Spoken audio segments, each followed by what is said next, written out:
Ang Violence Against Women and Children o VAWC ay isang batas kung saan pinoprotektahan ang katulad naming mga kababaihan laban sa kahit anumang uri ng karahasan.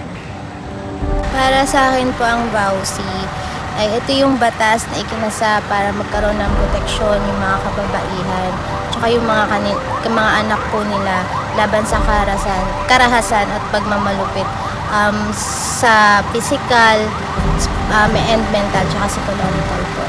VAWC ang siyang nangangalaga o nagtatanggol sa aming mga kababaihan laban sa karahasan, sexual, mga salitang hindi maganda na siyang nagdudulot ng